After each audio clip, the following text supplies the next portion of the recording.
बिस्मिल्लाहिर्रहमानिर्रहीम। अस्सलाम वालेकुम वरहमतुल्लाह। हमारा आज का टॉपिक है universal velocity distribution equation. Assuming the viscous shear stress to be negligible near the boundary, the shear stress in turbulent flow is given by the equation 11.16।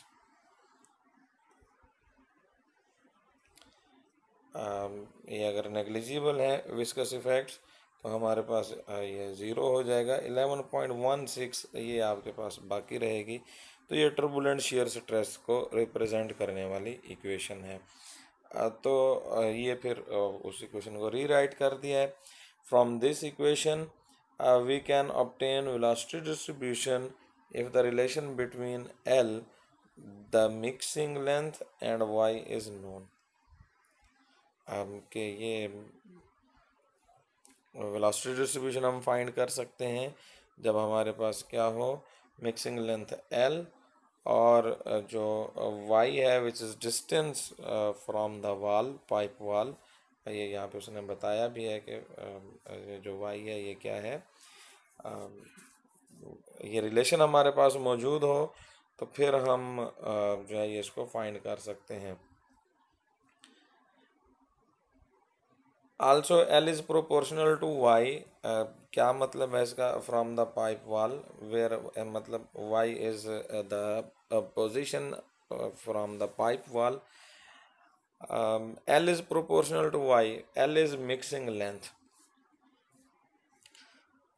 अब आप देखें जो पाइप है उसके सेंटर में जो फ्लो होता है वो स्मूथ होता है क्योंकि वहाँ पे जो बाउंड्री के इफ़ेक्ट्स हैं वो कम होते हैं।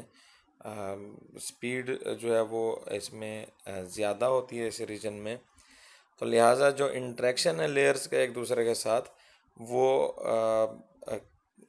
उस तरह से ज़्यादा नहीं होता जितना वाल के करीब होता है। लिहाजा अगर एडीज़ या लेयर्स एक दूसरे के साथ इंटरेक्ट कर रही हैं टर्बुलेंट फ्लो में, तो ये जो सेंटर वाला रीजन है इसमें वो इंटरेक्शन जो है वो स्लो होता है, यानी मिक्सिंग लेंथ जो है वो ज़्यादा होती है।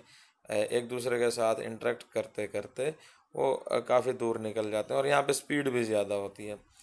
और जबकि जो इसके इफ़ेक्ट्स हैं मिक्सिंग लेंथ की जो बात हो रही है वो पाइप की जो वॉल्स हैं वहाँ पे जो है वो ज़्यादा होते हैं और मिक्सिंग लेंथ जो है ये यहाँ पे जो है वो वॉल्स के करीब जो है वो थोड़ी होती है। लिहाजा ये कहा जा सकता है कि अगर आपके पास ये एक वाल जो पहली वाल है ये ज़ीरो लोकेशन पे मौजूद है, तो जैसे जैसे आप वाल से दूर जाएंगे, अब मैं नीचे वाली वाल की बात करूं, जैसे जैसे यहाँ से दूर जाएंगे यानी सेंटर ऑफ द पाइप की तरफ जाएंगे तो आपकी जो मिक्सिंग लेंथ है वो बड़ी होती जाएगी। तो यहाँ से हम कह सकते हैं L is directly proportional to Y, यानी as Y increases mixing length also increases. Centre तक जाके ये इंक्रीज होगा, सेंटर के आगे फिर दूसरी वाल की साइड से वो उसका इम्पैक्ट आना शुरू हो जाएगा। तो फिर वो जाहिर है उस साइड के हिसाब से रिलेशन बनेगा वो। तो हमने पाइप की जो जो वाल जो है वो अगर ज़ीरो के ऊपर है, ये मैंने क्रॉस सेक्शन लिया हुआ है, निचली जो बाउंड्री है यहाँ से लेकर सेंटर तक जो है ये क्या होगा, इंक्रीज होगा। तो हम ये कह सकते हैं कि mixing length L is proportional to y. तो इक्वेशन की शक्ल में लिखा L is equal to lambda y, where lambda is equal to a constant of proportionality known as Karman universal constant, और इसकी वैल्यू भी बता दिया कि ये 0.4 है। Substituting the value of L in equation 11.16 we have. तो 11.16 यही है, ये हमने यहाँ पे लिखी है। रेफरेंस यहाँ से देखना, यहाँ से देख लें 11.16।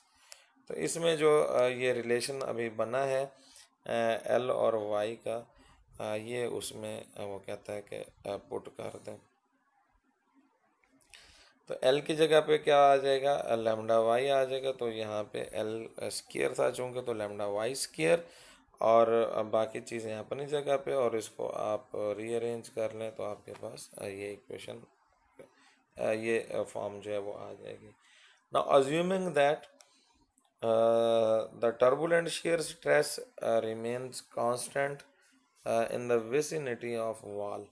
यानी वॉल के आसपास जो है वो आप ये अज्यूम करें कि टर्बुलेंट shear स्ट्रेस जो है वो कांस्टेंट है।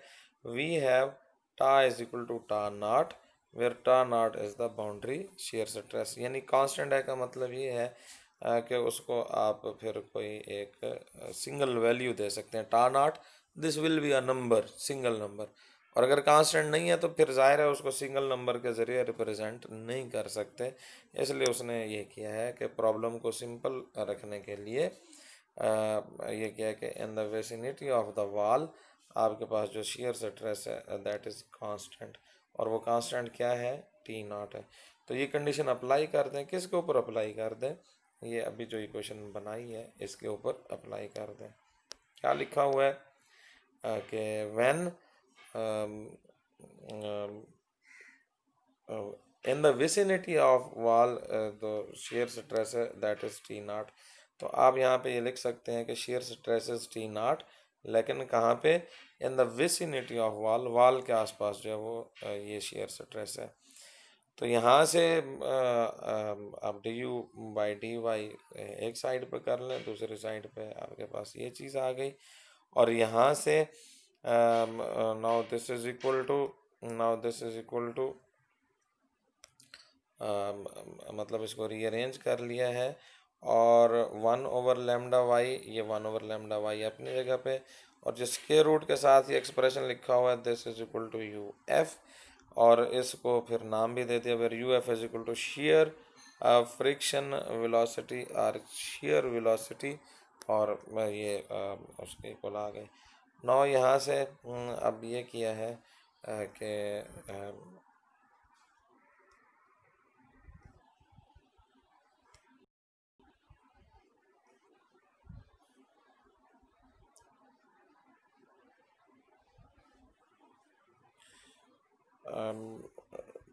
वेरिएबल्स को सेपरेट कर लें, डी यू को इस साइड पे ले, डी वाई को दूसरी साइड पे ले जाएं, तो आपके पास ये इक्वेशन बन गई। अब इसको इंटीग्रेट कर दें दोनों साइड से, दोनों साइड से इंटीग्रेट करें, तो फिर वो कहता है कि जब आप इंटीग्रेट करें तो ये जो यू एफ है ये आपका पास जो है वो कांस्टेंट है। यहाँ पे उसने ब्रैकेट में एक्सप्लेन कर दिया, U F is constant for a given case of turbulent flow. तो जो कोई एक स्पेसिफाई कर दे टर्बुलेंट फ्लो को, तो फिर कहता है कि यू एफ जो है ये कांस्टेंट हो जाएगा, या कांस्टेंट के तौर पे कंसीडर कर लें, किया जाएगा। तो जब आप इसको इंटीग्रेट करेंगे तो यू विल गेट, यहाँ पे राइट साइड पे यू आ जाएगा, क्योंकि यहाँ पे जो है वो इंटीग्रैंड 1 है, 1 का इंटेग्रल जो है वो सॉरी, हाँ 1 का इंटेग्रल जो है वो यू आ जाएगा, और आगे यू एफ और लेमडा इसमें कांस्टेंट है, यू एफ भी कांस्टेंट है, लेमडा भी कांस्टेंट है, तो ये यू एफ ओवर लेमडा बाहर कांस्टेंट आ जाएगा, और इंटेग्रल ऑफ 1/y रह जाएगा। तो 1/y का इंटेग्रल log ऑफ y होता है, प्लस जो constant of integration, where C is constant of integration. अब ये सी जो है वो फाइंड करना चाहता है, उसके लिए फिर एक कंडीशन हमारे लिए नोन होनी चाहिए, और वो कंडीशन आगे जो ये जो डिस्कशन आ रही है ये इसी सी को फाइंड करने की बात हो रही है। तो equation 11.18 shows that velocity distribution in turbulent flow is logarithmic in nature। तो चूँकि log फंक्शन उसमें बन रहा है तो logarithmic है। The constant of integration c is determined by the boundary condition at y is equal to r, radius of the pipe u is equal to u max। तो आपके पास जब पाइप है और उसका जो रेडियस है पाइप का वो सेंटर वाली जो लाइन है वो बनेगी, तो यहाँ पे आपको पता है कि u जो है वो मैक्सिमम होता है। सेंटर में u यानी velocity speed of the fluid जो है वो क्या है, मैक्सिमम है। तो फिर हम यहाँ पे कह सकते हैं कि when y is equal to r u is maximum. तो ये कंडीशन जो है ये आप उसमें पुट कर दें। तो पुट करेंगे तो क्या होगा, y की जगह पे r और u की जगह पे u मैक्स आ जाएगा। तो अब आप ये देखें ये कंडीशन जो है ये इम्प्लीमेंट हो चुकी है। r भी आपके पास नोन है, u मैक्स मैक्सिमम वेलोसिटी ठीक है नोन है, u f कांस्टेंट है, लैम्डा कांस्टेंट है। तो ये c कांस्टेंट की वैल्यू आप निकाल सकते हैं। तो ये c कांस्टेंट की वैल्यू आपके पास आ गई। अब ये जहाँ पे c अपीयर हो रहा है 11.18 में, यहाँ पे c की वैल्यू ला के रख दें। तो ये आपके पास जो है ये u सोल्यूशन आपके पास आ जाएगा, यानी वेलोसिटी डिस्ट्रीब्यूशन आपके पास आ जाएगी। तो ये आपके पास c की वैल्यू जब आपने इसमें पुट कर दी है तो ये आपके पास वेलोसिटी डिस्ट्रीब्यूशन आ गई। अब इसको ये थोड़ा सा रीअरेंज कर रहा है कि this is equal to u max and यहाँ से यू एफ ओवर लेमडा दो टर्म्स में कॉमन आ रहा है तो उसको कॉमन ले लिया, इनको इकट्ठा कर दिया। तो अंदर जो है वो रह गया log y minus log r, और u मैक्स जो था उसको अलग लिख लिया है। और उसके बाद u मैक्स log का रूल लगाया है, जब दो वैल्यूज़ के ऊपर log अप्लाई हो रहा है और दरम्यान में डिफरेंस सब्ट्रैक्शन है, तो फिर आप उसको इस तरह से ये लिख सकते हैं। नौ लैम्डा चूँकि ऊपर गिवन था ये कांस्टेंट है 0.4, तो ये 0.4 उसकी वैल्यू लैम्डा की यहाँ पे पुट कर दें। और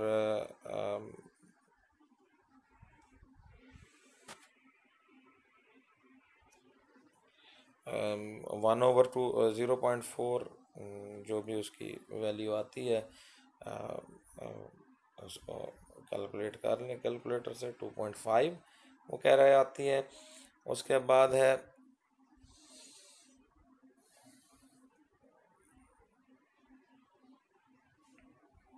1/0.4 क्या होगा,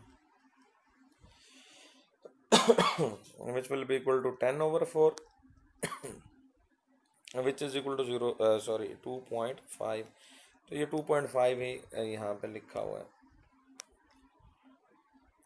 Equation 11.19 is called Prandtl's universal distribution equation. This equation is applicable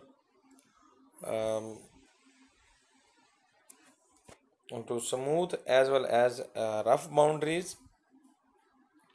This equation 11.19 may be written in non-dimensional form. तो आप उसको इस इक्वेशन को रीअरेंज करके आप इस शक्ल में लिख सकते हैं। उसके बाद ये दो एग्जांपल हैं सॉल्व्ड हैं, एग्जांपल 11.1 एंड 11.2। ये एग्जांपल सॉल्व्ड हैं, आप इनको सॉल्व कर लें। एक और भी उन्होंने रिलेशन बनाया कि u max minus u is known as the velocity defect, यानी मैक्सिमम वेलोसिटी सेंटर पे होती है और u जो है ये पूरा प्रोफाइल है वेलोसिटी का, यानी हर लोकेशन पे किसी भी क्रॉस सेक्शन पे आप बात कर लें। तो फिर उसमें से u मैक्स में से उसको माइनस करें तो जो आपके पास प्रोफाइल आएगा उसको आप क्या कहेंगे, वेलोसिटी डिफेक्ट का नाम देंगे। तो 11.1 है, 11.2 है, ये सॉल्व्ड है। आप इसको नोट्स की शक्ल में बना के यही आपकी असाइनमेंट होगी। तो ये आपने असाइनमेंट जो है वो ये सबमिट करनी है, यानी 11.1 और 11.2 जो एग्ज़ाम्पल्स हैं इनको आपने सॉल्व करके सॉल्व ही हैं, अंडरस्टैंडिंग करनी है, डिस्कशन करनी है, और इसको जो है वो आप अपलोड करेंगे। आगे है हाइड्रोडायनामिकली स्मूथ एंड रफ बाउंड्रीज। ये हम इसका थोड़ा सा इंट्रोडक्शन इसका ले लेते हैं। Refer to figure 11.4। 11.4 पहले देख लेते हैं। ये 11.4 जो है ये एक फिगर है और इसमें ये कह रहा है कि आपके पास ये जो रेड सी ये एज जा रहा है, बाउंड्री सी जा रही है, इसको वो डिस्टरबेंस का नाम दे रहा है। डिस्टरबेंस या इससे मिलता जुलता कोई और नाम है, डिसऑर्डर कह लें, या इरेगुलरिटीज़ का नाम दे रहा है वो इनको। तो वो ये कह रहा है कि अगर ये जो ये बाउंड्री है ये इरेगुलरिटीज़ हैं और इनकी एवरेज वैल्यू जो है वो के है। अगर ये के की वैल्यू जो है वो काफ़ी स्मॉल है with some reference laminar sublayer, यानी इसमें एक हाइट है, उसका नाम उसने लिया है डेल्टा। वो कहता है कि अगर ये जो के इरेगुलरिटीज़ हैं एवरेज वैल्यूज़ इस लैम्डा से डेल्टा से जो है ये के मुकाबले में काफ़ी स्मॉल हैं, तो जो ऊपर टर्बुलेंट लेयर बाउंड्री लेयर जो बन रही है वो इस तक नहीं पहुंच पाती। तो इस तरह से ये इन दोनों का इंटरेक्शन नहीं होता। तो इस केस को वो कहता है कि ये स्मूथ बाउंड्री है। और अगर ये जो इरेगुलरेशन है ये काफ़ी हाई हैं और एज़ कंपेयर टू ये जो डेल्टा था इसके मुकाबले में, तो फिर उस वक्त जो है ये बाउंड्री स्मूथ नहीं रहेगी बल्कि ये रफ बाउंड्री कहलाएगी। आप इसको इस नज़र से नहीं देखेंगे कि यहाँ पे डेल्टा बड़ा ले लिया है और इस यहाँ पे डेल्टा छोटा ले लिया है। एक्चुअली डेल्टा दोनों केसेस में सेम है और इरेगुलरिटीज़ का फ़र्क है। आप यूँ समझ लें, मैं आपको इस एक ही फिगर के ऊपर ज़रा बताने की कोशिश करता हूँ। फॉर एग्ज़ाम्पल ये डेल्टा है, ये फिक्स है और एक इरेगुलरिटीज़ आपके पास ये आ रही हैं। इस केस में जो है ये एवरेज के की वैल्यू स्मॉल है, तो इसको हम कहेंगे स्मूथ बाउंड्री। और अगर यहीं पे इरेगुलरिटीज़ कुछ इस तरह से होती, ये जैसे अब ये बन रही है इस तरह से ये इरेगुलरिटीज़ होती, एक्सक्यूज़ मी, इस तरह से इरेगुलरिटीज़ होती, तो इस केस में हम ये कहते हैं कि ये जो बाउंड्री यहाँ पे नीचे बन रही है दिस इज़ रफ बाउंड्री। तो ये इसमें जो है वो कॉन्सेप्ट है, थोड़ा सा ये दे रहे थे, इसको हम पढ़ लेते हैं।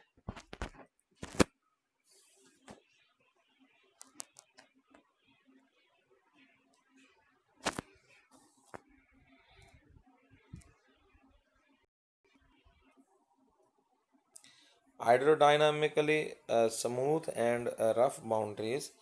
Refer to figure 11.4. If K is the average height of the irregularities, ये वही जो वेवी सी वो जा रही थी irregularity के लिखा हुआ है वहाँ पे, of the surface of a boundary, then in general the boundary is said to be rough if value of K is high and smooth if K is low। तो ये सरफेस ऑफ बाउंड्री है, यानी जिसके ऊपर से flow जा रहा है वो सरफेस क्या कहलाएगी, रफ कहलाएगी या फिर स्मूथ कहलाएगी। रफ कब कहलाएगी, जब वैल्यू ऑफ के इज़ हाई है, व्हेन वैल्यू ऑफ के is high then surface is rough, when value is of k is low then surface is said to be smooth। However, for proper classification of smooth and rough boundaries, besides the boundary characteristics, the flow and fluid characteristics need to be considered। कि हमें जो है वो boundary characteristics के साथ साथ हमें जो फ्लूइड कैरेक्टरिस्टिक्स हैं या फ्लो कैरेक्टरिस्टिक्स हैं उनको भी हमने जो है वो करना है।